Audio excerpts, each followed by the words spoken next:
আজকে জানাবো ডায়রিয়া হলে কি করবেন। ডায়রিয়া হলে ডিহাইড্রেশন হয়, অর্থাৎ শরীর থেকে জল বেরিয়ে যায়।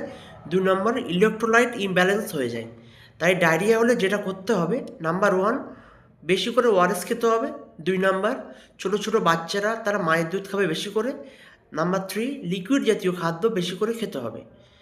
অনেক মায়েরা ভাবেন যে বেশি জল খেলে হয়তো ডায়রিয়া বেশি হবে। এটি একটি ভুল কথা। ডায়রিয়াতে কী হয়, শরীর থেকে জল বেরিয়ে যায়। তাই জলের ভারসাম্য রক্ষা করার জন্য বেশি করে জল খেতে হবে।